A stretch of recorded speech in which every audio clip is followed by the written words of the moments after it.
Thank you. It's nice and weepy. It's like something's really, something's saturated in the house tonight. Can you, for today? It's morning? Feels so good. Okay, that means I'm going to have way too long. I know I drive a long way to get here, but that means I'm going to have way too long. It's either that or it's just so full. It was in meditation. There was something that was just like, oof. And then it was in, that was just so precious. Yeah. Your prayer, Patricia, was all. Good morning, everyone. It's a really magnificent day. I thank you for having me back. Thank you. I'm so honored to be back. I love it here. I love it here. And in that knowing that something is occurring right now, that this magic is happening on the planet, there is this big let go that we have this opportunity for today, is to truly let go. And that's when, in meditation, it kept coming up. I never know what's going to come up in meditation. I have no idea. I surrender to Spirit to sit. And when Spirit says whatever it's to say, today was clearly about letting go. And so I know in that there's something that all of us are to let go of today. And I invite you that this day, that you let go of it before you go out those doors. That anything that no longer serves you, that you do not want to carry with you, that you just let it go. It's part of our spiritual practice and our spiritual wisdom. I was thinking about this talk and I was thinking of the joys of teaching. And since both of my children are back at school, and I had this sweet memory that when they were very little, in kindergarten, I used to drop them off at school. I was really excited that I got to be a mom that I participated at school a lot. And so when they'd come up to these moments in the classroom where they'd say, we need to do a play. Who can handle that? Being an actress in a prior life, I was like, oh, I'll take that one on. I'll take that one on. So I just want you to imagine, kindergarten, it started. They're 5. Some of them are 6. And all they gave me were the parameters were, you have to do something on Dr. Seuss on Dr. Seuss's day. So that was easy for me. Right then I went, okay, my favorite book. Oh, the places you will go. So I was so excited to grab all these little ones and do oh, the places we shall go. So can I read you just one page, 2 pages? Yes. First one, Dr. Seuss says, congratulations. Today is your day. You're off to great places. You're off and away. You have brains in your head. You have feet in your shoes. You can steer yourself any direction you choose. You're on your own and you know what you know, and you are the guy who will decide where to go. I think he meant guy or gal, but you know. You are the guy or gal who will decide where to go. So he's speaking what Ernest Holmes is speaking. He's speaking what Reverend Michael is speaking is we have the ability, if we're tuning into Spirit, to know where we will go. And we get to trust that we may not know where we're going tomorrow, but right now all we need to know is in this exact moment. So when we're looking at the ABCs of spiritual wisdom, when we're considering, okay, what does that mean for me today? If we're standing in A, and I'm backtracking. Now, I just want you to know the magic of this day, I may float in and out because when Spirit says something somewhere, it may take me somewhere else. Are you guys okay with that? Yeah. Yes. Okay, good. I just have to check. So, see, there it goes again. Hold on. Okay, great. So, in the magic of A, that's what I was going to say. What I was going to say is I've calculated that there's a whole alphabet. And so today I'm only doing A, B, and C. I could come back again this year, right? Yeah. So anyway, so for A, for me that is acceptance. When we are living in acceptance as a spiritual practice, our let go is easy. Yes. When we don't accept, when we are constantly pushing against something, then we're holding on tight. We can't let go. We're gripping old beliefs, old patterns, things that we want to hold on to our justifications of why we behave a certain way. Then we do not practice acceptance and let go. So when we look at that alphabet, we think, okay, for my spiritual practice, if I start at A, 1, I have to be awake. We're all awake. Yes. 2, I must stand in acceptance of what I know to be true. So what do we know to be true? If we stand right here today, I'm going to ask you this. So we all know in this room that there's one power. Yes. One presence, one God, whatever you name it, right? And that we know that God's Spirit moves through us. It's absolutely activated in us, yes? Yes. Brilliant. We know that God is completely unlimited. unlimited. There is no cap to it. It is ongoing, ever giving, always. Yes. Yeah. Right. Wow. What was that? Yes. Oh, I thought somebody said no. I said, wait, threw me a curveball. Okay. And then we also know that within us, that we are completely unlimited, that we have all our needs met at any given moment, that everything we need, we are rich, we are wealthy, we are healthy. Yes? Yes. Oh, you guys did throw a curveball. Every once in a while, someone will go, wait a minute, that's not my experience. Oh. The acceptance, see, I have a really smart group, I love this. The acceptance of, wait a minute, Spirit is moving through me, so I accept that I am all of that. Every element, every truth principle, you know that God is unlimited, absolutely ever giving. When we accept that that is our life, that we are living, swimming in a field of unlimited possibilities, there's nothing that we cannot be. Right. Be. Now I hear that I say there's nothing we cannot do. I'll get there. But we first must come to our beingness. If we don't start in our beingness, we can be doing all sorts of things in life, but they may not be God-inspired. Right.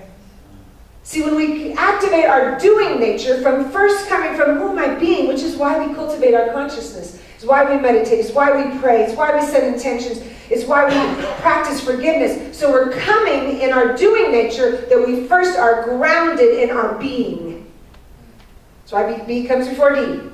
I suppose the alphabet thing is really like there's some thought to this. That when we're being and then we move into our doing nature, we're accepting the fullness of God in every activity of our lives. So that we know that as we speak, as we act, as we think, it's all with the pure nature of Spirit. I want to invite you as often as possible to lean into that presence when you don't know what to do. Just lean in. And don't do anything for a minute. Right. Just be in that space of, okay, what is the highest good for me to be right now?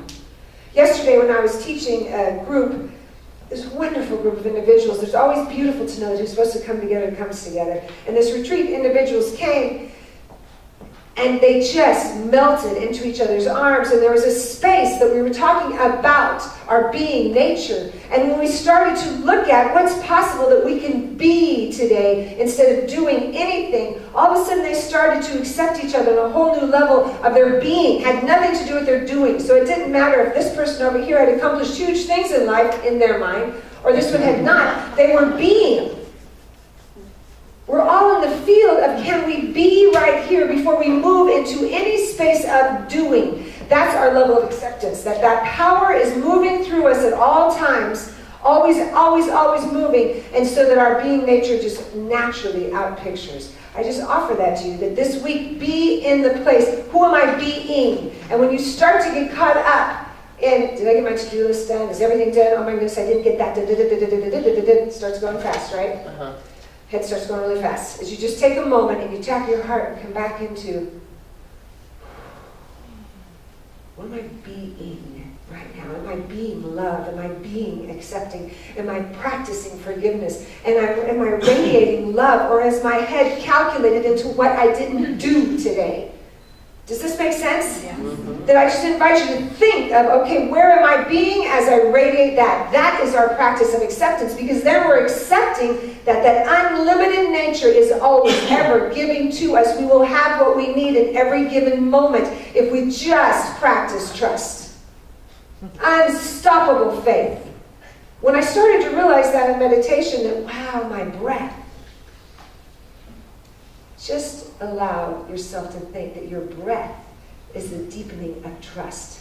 Every time you exhale, you're trusting there's enough for you to take an inhale. Every time we exhale, all of a sudden we're like, wow, that's profound to me. That's trust on that level, that we know there's more. So there's more of breath, there's more of financial wealth, there's more of healing, there's more love, there's more all needs met in the acceptance of the abundance of God. And that's where we get to live. In our B, when we move to B, A, B, so I know this morning I had this thought. I thought, okay, if they really think I'm going to walk in and say, okay, I'm going to talk about the ABCs, and if you think I'm going to do a Michael Jackson song, it can't happen. Because I'm not, please, you guys can come sing. But if I start singing, that could be scary. My children like it at nighttime before they go to sleep, and that's it. No, not going there. I know exactly who to call up for that song. And it may happen today, not through me. B, our belief. When we are living in our belief, how strong do we believe in the overflowing natural abundance of Spirit as our very lives? How strong do we believe? Are we walking in our belief? Belief is powerful. What you know and what you believe can be two different things. That's why knowledge and wisdom can be two different things. Knowledge, we can take in all the knowledge, but if we're not living it, it's all great, but it's not being amplified. We want to be amplifying the knowledge that we have. We want to be living in the belief of what we know. When my daughter was very little, she had a perfect practice. You know, little baby children have like belief that is tangible. You could look at them and say, what are you doing? Well, I'm creating a castle right here. Can't you see it? You go, oh, you're right. I see that right there. They see things at times that maybe we don't see. There's a point, she was, I was 5 or 6, and she decided she wanted a pony. And I have a horse and have been riding all my life, so she knew every day we'd go down and feed my horse. And so forever she'd be walking down and go, Mommy, I want a pony. I need a pony. And she'd say just like that. I go, okay, Lila, we'll have to talk about that. And she's like, so everything in her life was about a pony. So Christmas came, and it just happened to be a time that God works in amazing ways. Little neighbor had said, we need a place to put our pony because we need a home. And I said, well, isn't that interesting? Like this, I get to do this midnight walk from across the street with the pony in the dark and put it in the barn. So we were packaging up. She was opening Christmas morning things for the pony. So she's opening one thing, and all of a sudden it's like a brush, and we're all standing there like, oh, what's that? And she goes, oh, this is a brush for my pony. Like she knows she has a pony. She puts it aside. She opens something else. And I go, Lila, what's that? She goes, this is the pad for my pony, Mom. Oh, okay. No clue that if she just turned her head to the left, like straight in the barn, she could see this beautiful pony sticking her head out. It was a rainy Christmas morning. She opened the last present, and all of a sudden it's a halter, and it has a little tag on it with the pony's name on it. And she opened it up, and she goes, oh, look for my pony! And we both were all standing there, and all of a sudden her brother was like this, and because I said, well, where would a pony be, Lila? I'm thinking, okay, when's she going to catch this? Where would a pony be? And she looks at me, she goes, well, Mommy, a pony would be in the barn. And right then, Lucas looks and he goes, Lila, look! And everyone turned their head at the same time to see this beautiful, white-faced pony that was up all night. I cannot believe she did not hear it. She was very upset. She was a mare, so she was kicking the you-know-what out of that stall that night. She did not hear it. So the next thing you know, she goes running down there because her belief was so solid. She knew for months, I want a pony. She didn't know how. We're not to know how. When we stand and walk in belief, we do not need to know how. We can kick it straight out the door. That is Spirit's job. That's not ours. Ours is to set our intentions clear as ever, to have the belief, the knowing of what is our heart's desire. Mm-hmm. Yeah. What is our heart's desire? Spirit fills in the details. Yes. We get just to keep knowing. I'm aiming in this direction. And as I go in this direction, I don't know what's going to happen tomorrow, but I know Spirit does, and Spirit will be right there assisting me along the path. Yes. Yes. All she knew that she was opening up things, no, here's for the pony, here's for the pony, here's for the pony. She knew pretty soon she'd turn around and that pony would be right there. Last month, that was many years ago, last month, that beautiful pony made her transition. Wow. And it was precious. She made it until she was 30 years old, this girl. We didn't get her when she was born. But it was precious that when she made it the day before Lila went to college. The day before. Wow. As if she knew she didn't want to leave. She wanted Lila to leave for college without a proper goodbye. Wow. Which was profound. That she had this whole beautiful journey in life and knew that our let go was to be with her and walk her to the other side, to help her over in love. Because the belief of a little girl was so strong that she brought her home and brought Exeter, helped her go right back home again. That's our joy of knowing we believe that much. So what do you choose to believe this day? Are you believing in the absolute abundance in your life in every level, that whatever issue that you may have had on your mind when you came in the door today could be solved right now? Right now. Yes. That there's no space that we have to hold it on the way back out the door. We can know with unshakable conviction that this is done, because in the mind of God it already is done. Yes. And our belief creates the manifestation, because we're working with the law of cause and effect. So we believe, accept, set our intentions, move from our beingness to our doing nature, and all that can happen is the universe rises up to meet us. Yes. To lovingly say, here you are. Yes.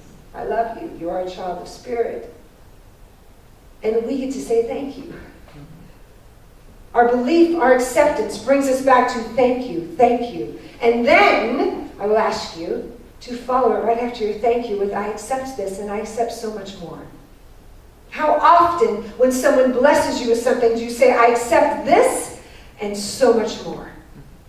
That's living in a wide field of receptivity. All of our practices are to build the field of receptivity, to receive more love, abundance, and joy.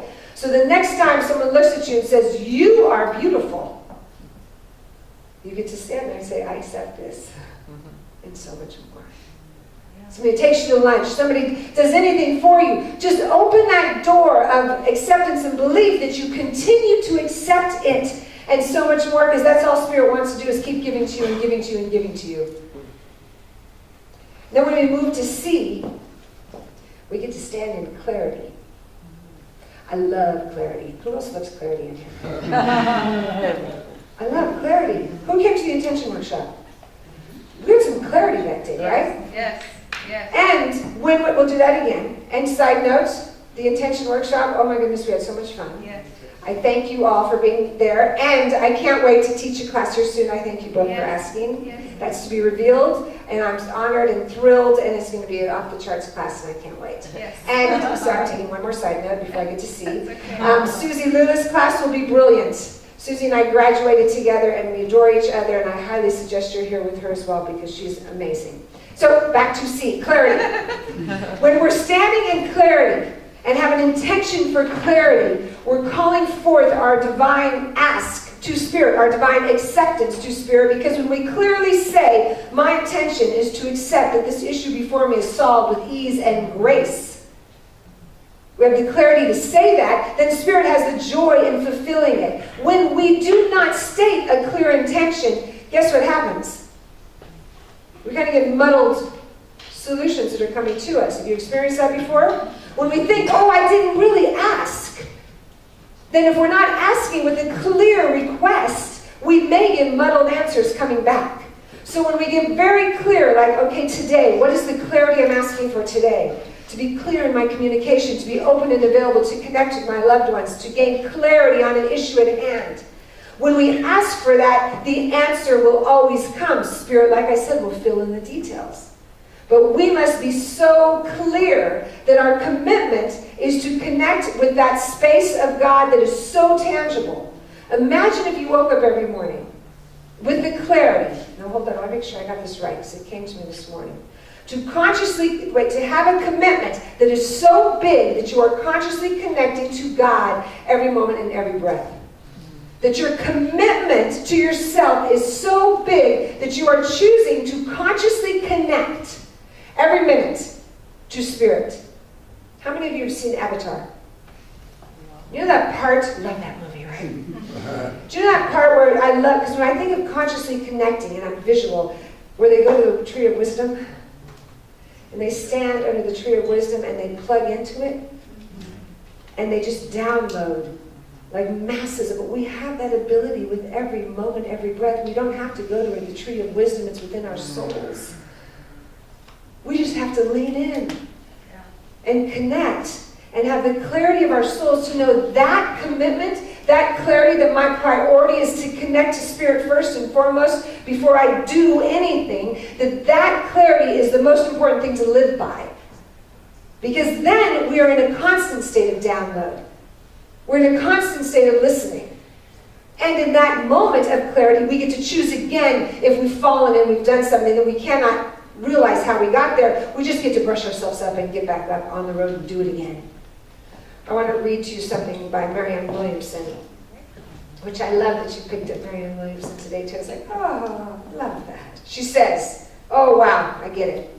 She said, the miracle is that I have a chance right here and now to choose again. To stand in the same spot where I have blown it before and to do things another way. I can pray for help in becoming the person who handles this situation with ease and grace. God doesn't help us avoid our issues. He transforms our issues. Yes. He transforms our issues. Yes. Our issues are just the opportunities we have before us to transform ourselves in life. If we accept that we have the belief and clarity strong enough, we can move through any issue before us, because there is nothing, no thing that is too big that can't be transformed by our commitment to stay consciously created. It's an impossibility. When that is our connection, is more important than anything, we are awake and available to stay consciously connected so that we are moving through obstacles. Make sense? Yes. Okay. There's only one other thing I want to jump to, and I know I'm messing with the alphabet here, but I have to. So I am going from, I'll come back to this, I swear, my next time I'm visiting. Let me see. I want to go right over to the letter P. Because when we are standing in our practice, all that we're discussing, all that you're learning at this beautiful center, everything that we are here to be, when we are standing in practice, all of this is easy. Marianne Williamson also says at times when someone looks at you, they'll say, oh my gosh, how did you do that? But when you're living your practice, you just respond with easily.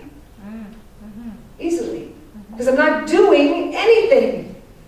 I'm just being that divine nature and practicing with every step I take. I'm practicing to stay in clarity, practicing to set my intention. My practice of meditating, gratitudes, acknowledgments, your practice cultivates that field of consciousness that you will continue to receive and give repeatedly over and over. I want to read to you something about practice and spiritual liberation. Since it is one of my favorite books, I taught this book at Agape, hoping to bring it here because I love this book. Reverend Michael says, that which transforms your life is what you practice. And what you practice constitutes your personal laws of life, not what you merely believe in, but what you practice. It is all well and good to read books and to attend seminars, lectures, and workshops and to say, oh, that really resonates with me. It's now part of my life's philosophy. Your philosophy may give you a temporary state of euphoria, but if you want to be anchored in reality, it takes practice, practice, practice. Yes. We are not here to be euphoric, but to get free. Rudimentary spirituality is theory. Advanced spirituality is practice. That means we have the opportunity to live it every day. Every opportunity before you gives you an opening to live and be what you know. To walk in wisdom because you're living the knowledge that you've studied. Yes? Yes. So today, but thank you. And you're not even going to make me sing that song. So today, let us take those ABCs and use our practice to implement them so that we literally are living, breathing, beautiful beings of spirit. I have to read you Dr. Seuss's closing statement before I pray you out, because I love this. The last thing he says, now imagine all these 5-year-olds, this is the last thing they said. And will you succeed? Yes, you will indeed. 98 3/4% guaranteed. Which I love it, which means say 100% guaranteed, but I'm fine with 98 3/4. Dr. Seuss was on track. So let us build our practice from cultivating things everywhere, gifts everywhere, in a constant state of let go, in a constant state of accepting ourselves again. May you stand this day in full acceptance that the life and love of Spirit is moving through you nonstop. To believe it, to stand in clarity of it, and to practice every moment. Yes. Can we go to prayer, please? I want to take a huge deep breath.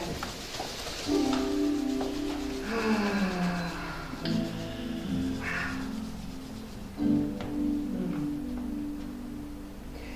grateful I am to be present, awake, aware, alive, breathing, knowing, divine emanations of the Most High.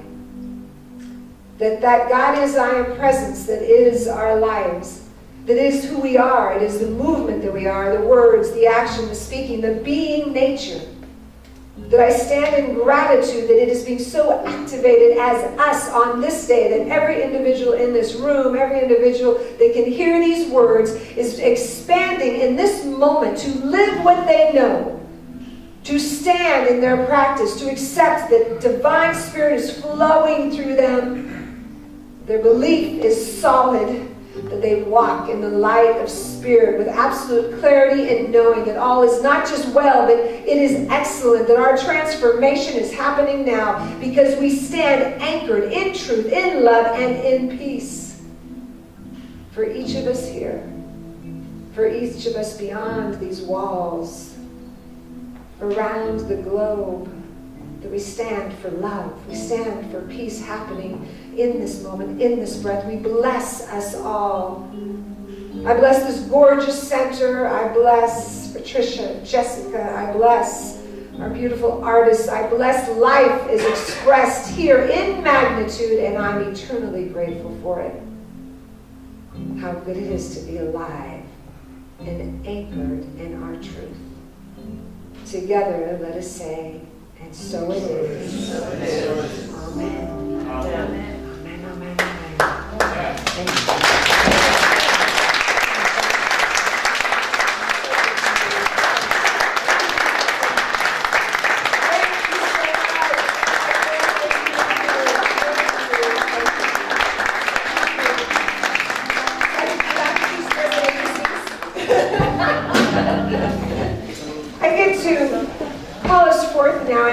Wonderful offertory, please, that it's time for us to truly, I want you to really lean into catching that the law of circulation is activated every time we are giving and receiving, that it is a natural law of order. So as we give of our hearts in our tithes, give from that place of expansion, from the knowingness that you're supporting, loving your own financial bank accounts as well as this beautiful center. We are grateful for your tithes, and we are grateful you're here. Blessings. Thank you.